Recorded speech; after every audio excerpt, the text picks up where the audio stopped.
Have you ever wondered why societies sometimes seem to lose their collective minds? Why seemingly rational people can suddenly embrace irrational beliefs in masses? These phenomena have puzzled thinkers and historians for centuries.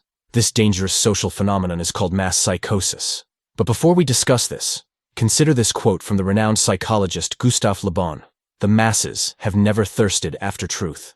They turn aside from evidence that is not to their taste, preferring to deify error, if error seduce them. Whoever can supply them with illusions is easily their master. Whoever attempts to destroy their illusions is always their victim."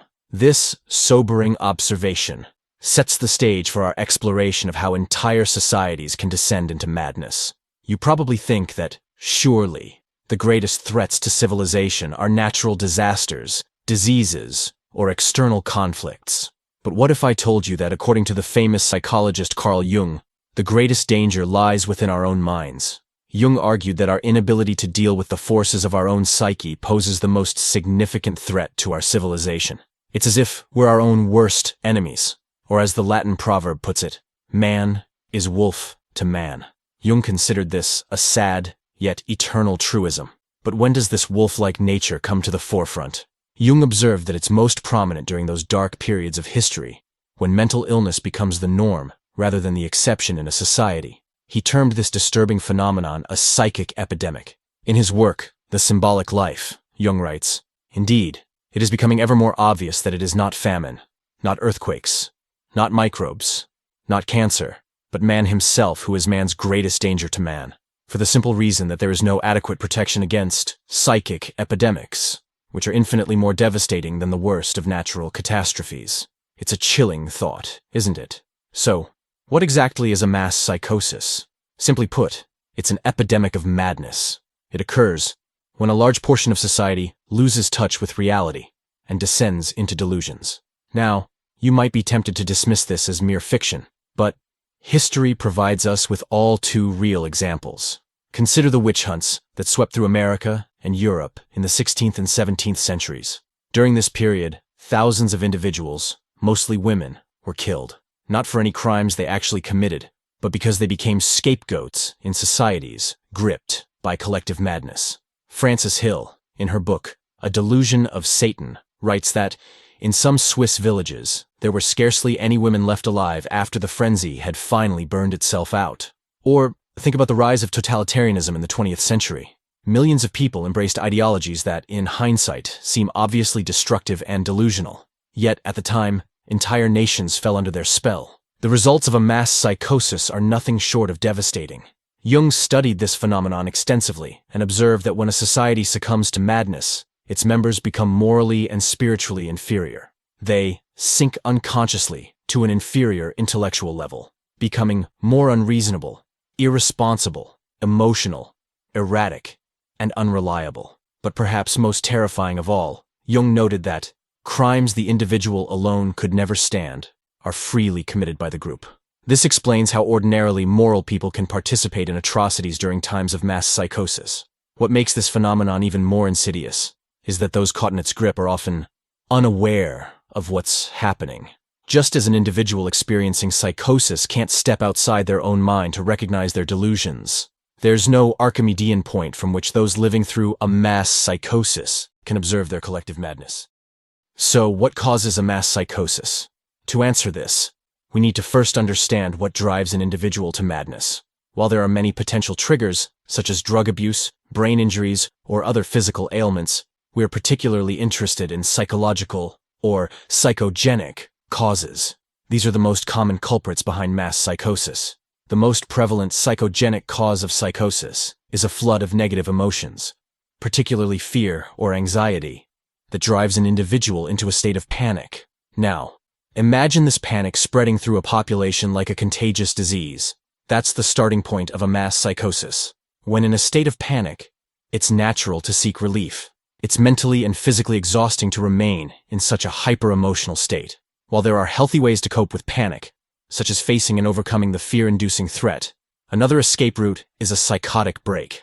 Now, contrary to popular belief, a psychotic break isn't a descent into greater disorder. Instead, it's a reordering of one's experiential world. It blends fact and fiction, reality, and delusions in a way that helps alleviate the feelings of panic. It's a coping mechanism, albeit a maladaptive one. Silvano Arrietty, one of the 20th century's foremost authorities on schizophrenia, outlined the psychogenic steps that lead to madness. First, there's the phase of panic, where the individual starts perceiving things differently, becomes frightened, appears confused, and can't explain the strange occurrences they're experiencing. This is followed by what Arrietty calls the phase of psychotic insight. During this phase, the individual succeeds in putting things together by creating a pathological way of seeing reality. This allows them to explain their abnormal experiences.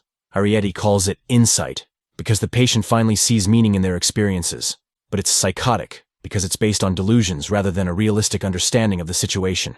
In essence, the delusions allow the panic-stricken individual to escape from the flood of negative emotions, but at the cost of losing touch with reality.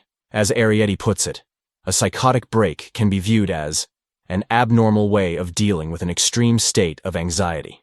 Now, let's scale this up to a societal level. If a flood of negative emotions can trigger a psychotic break in a vulnerable individual, then a mass psychosis can result when a population of vulnerable individuals is driven into a state of panic by threats, real, imagined, or fabricated. But here's where it gets interesting, because delusions can take many forms, and madness can manifest in countless ways. The specific manner in which a mass psychosis unfolds will differ based on the historical and cultural context of the affected society. In our modern era, one form of mass psychosis stands out as particularly threatening: the psychosis of totalitarianism. Arthur Versluis defines totalitarianism as the modern phenomenon of total centralized state power, coupled with the obliteration of individual human rights. In the totalized state, there are those in power, and they're the objectified masses, the victims. In a totalitarian society, a disturbing transformation occurs. The population is divided into two groups, the rulers and the ruled. Both groups undergo a pathological change. The rulers are elevated to an almost godlike status, which stands in stark contrast to our nature as imperfect beings who are easily corrupted by power. The masses, on the other hand, are reduced to dependent subjects of these pathological rulers, taking on a psychologically regressed childlike status. Hannah Arendt, one of the 20th century's preeminent scholars of totalitarianism, described it as an attempted transformation of human nature itself. But this transformation doesn't create a utopia. It turns sound minds into sick ones. As a Dutch medical doctor who studied the mental effects of totalitarianism observed, there is in fact much that is comparable between the strange reactions of the citizens of totalitarianism and their culture as a whole on the one hand, and the reactions of the sick schizophrenic on the other. The social transformation that unfolds under totalitarianism is built upon and sustained by delusions. Think about it. Only deluded individuals would regress to the childlike status of obedient and submissive subjects, handing over complete control of their lives to politicians and bureaucrats. Only a deluded ruling class would believe they possess the knowledge, wisdom, and acumen to completely control society in a top-down manner. And only under the spell of delusions would anyone believe that a society composed of power-hungry rulers and a psychologically regressed population could lead to anything other than mass suffering and social ruin. The mass psychosis of totalitarianism has been induced many times throughout history. As Just Mirlu explains in his book, The Rape of the Mind, it is simply a question of reorganizing and manipulating collective feelings in the proper way. The method by which the ruling elite accomplishes this is called menticide, which literally means killing of the mind. Mirlu describes it as an organized system of psychological intervention and judicial perversion through which a ruling class can imprint their own opportunistic thoughts upon the minds of those they plan to use and destroy. So, how does this process of menticide unfold? It begins with the sowing of fear, placing the population in a state of panic that primes them for a descent into delusionary beliefs. One particularly effective technique is the use of waves of terror. Under this method, periods of intense fear-mongering are interspersed with periods of calm. But each period of calm is followed by an even more intense spell of fear, and on the process goes. Mirlu explains the psychological impact. Each wave of terrorizing creates its effects more easily, after a breathing spell, than the one that preceded it, because people are still disturbed by their previous experience. Morality becomes lower and lower, and the psychological effects of each new propaganda campaign become stronger. It reaches a public already softened up, while fear primes a population for menticide, the use of propaganda to spread misinformation and promote confusion regarding the source of threats and the nature of the crisis, helps break down the minds of the masses. Government officials and their lackeys in the media can use contradictory reports, nonsensical information, and even blatant lies. The more they confuse, the less capable a population becomes of coping with the crisis and diminishing their fear in a rational and adaptive manner. Confusion, in other words, heightens the susceptibility to descend into the delusions of totalitarianism. As Mirlu puts it, logic can be met with logic, while illogic cannot. It confuses those who think straight. The big lie and monotonously repeated nonsense have more emotional appeal than logic and reason. While the people are still searching for a reasonable counter-argument to the first lie, the totalitarians can assault them with another. In our modern world, the means to manipulate society into the psychosis of totalitarianism have never been more effective. Smartphones and social media, television, and the internet, all in conjunction with bots that spread propaganda and algorithms that quickly censor unwanted information, allow those in power to easily assault the minds of the masses. What's more, the addictive nature of these technologies means that many people voluntarily subject themselves to the ruling elite's propaganda with alarming frequency. Mirlu observed this trend even in the early days of modern technology. Modern technology teaches man to take for granted the world he is looking at. He takes no time to retreat and reflect. Technology lures him on, dropping him into its wheels and movements. No rest, no meditation, no reflection, no conversation. The senses are continually overloaded with stimuli. Man doesn't learn to question his world anymore. The screen offers him answers, ready-made. But there's a further step that would-be totalitarian rulers can take to increase the chance of a totalitarian psychosis, isolating the victims and disrupting normal social interactions. When alone and lacking normal interactions with friends, family, and co-workers, an individual becomes far more susceptible to delusions for several reasons. Firstly, they lose contact with the corrective force of positive examples. Not everyone is tricked by the machinations of the ruling elite, and individuals who see through the propaganda can help free others from the menticidal assault. If, however, isolation is enforced, the power of these positive examples greatly diminishes. Another reason isolation increases the efficacy of menticide is that human beings, like many other species, are more easily conditioned into new patterns of thought and behavior when isolated. Mirlu explains this in relation to the work of physiologist Ivan Pavlov on behavioral conditioning. Pavlov made another significant discovery. The conditioned reflex could be developed most easily in a quiet laboratory with a minimum of disturbing stimuli. Every trainer of animals knows this from his own experience. Isolation and the patient repetition of stimuli are required to tame wild animals. The totalitarians have followed this rule. They know that they can condition their political victims most quickly if they are kept in isolation.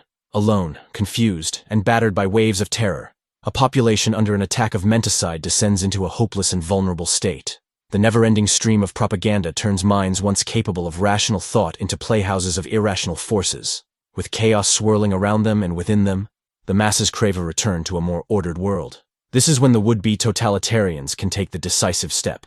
They can offer a way out, a return to order in a world that seems to be moving rapidly in the opposite direction. But all this comes at a price. The masses must give up their freedom and cede control of all aspects of life to the ruling elite. They must relinquish their capacity to be self-reliant individuals responsible for their own lives and become submissive and obedient subjects.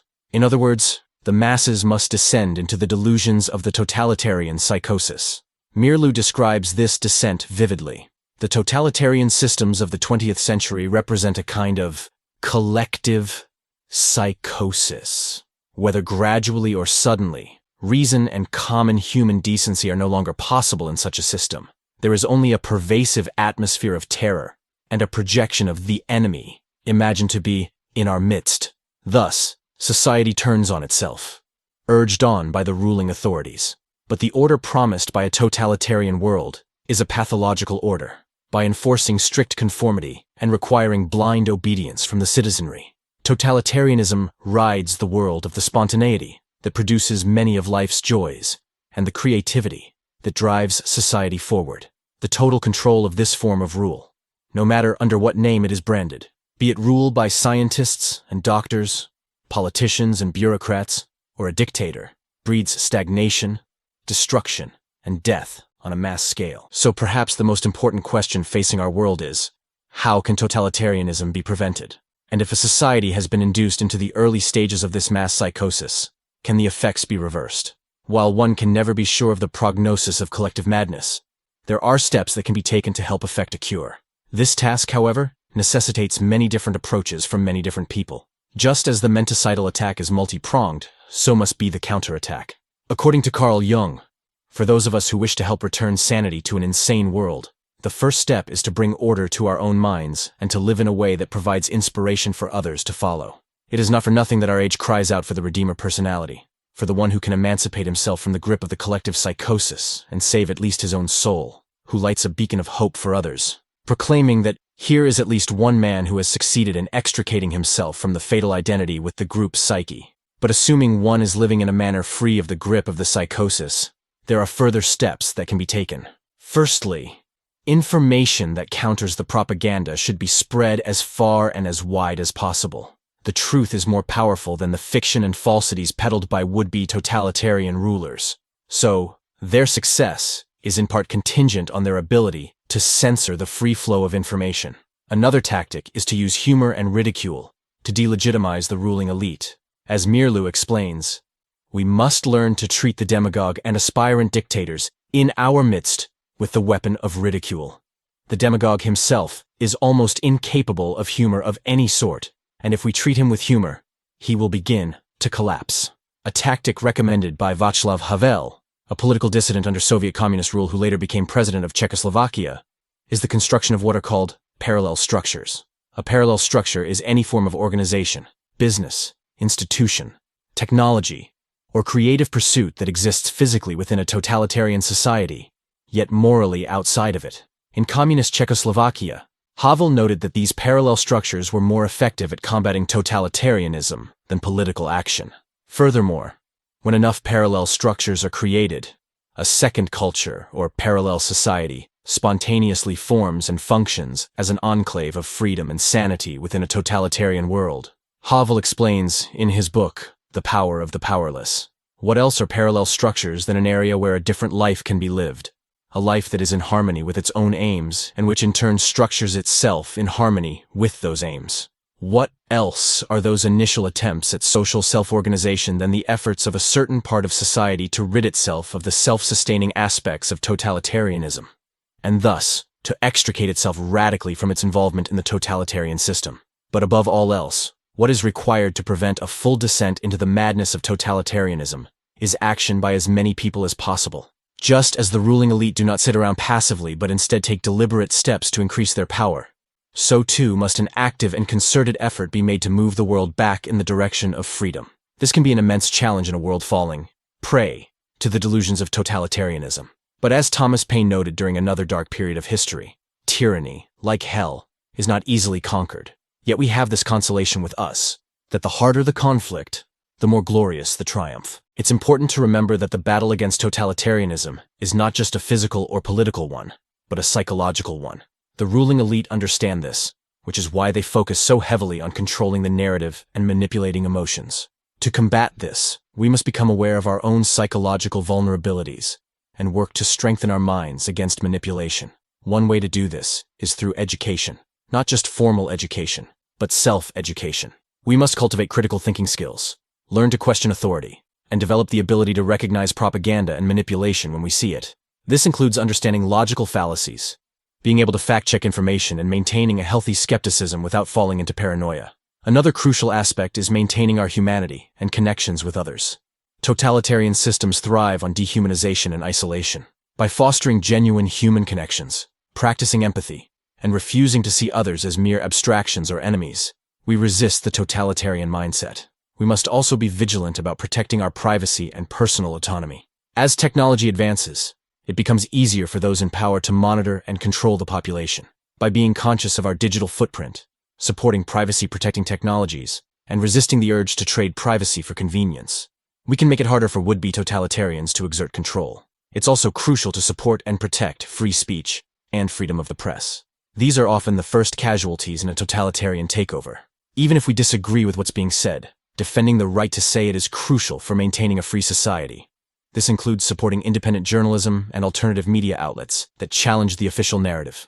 Furthermore, we must be wary of the creep of authoritarianism. Totalitarianism rarely appears overnight. It often creeps in gradually, each small step making the next seem less outrageous. We must be willing to draw lines in the sand and say, no further, to encroachments on our freedoms, even when they're presented as being for our own good. It's worth noting that art and culture play a significant role in this struggle. Totalitarian regimes often seek to control art and suppress creativity because they recognize its power to inspire and unite people. By creating and supporting art that celebrates freedom, individuality, and human dignity, we can help keep the flame of liberty alive, even in dark times. In conclusion, the struggle against the mass psychosis of totalitarianism is one of the most crucial battles of our time. It's a battle fought not just in the halls of power or on the streets, but in the minds and hearts of every individual. The path is not easy, and the outcome is never guaranteed. But as long as there are those who value freedom, who think critically, who maintain their humanity in the face of dehumanizing forces, there is hope. In the words of the philosopher Albert Camus, the only way to deal with an unfree world is to become so absolutely free that your very existence is an act of rebellion. Let us, then, commit ourselves to this rebellion of freedom. Let us be the beacon of sanity in an increasingly insane world. The choice, as always, lies with each of us. Will we succumb to the comfortable delusions offered by would-be totalitarians? Or will we embrace the sometimes difficult but ultimately liberating path of freedom and individual responsibility? The future of our societies, and indeed of human civilization itself, may well depend on how we answer this question.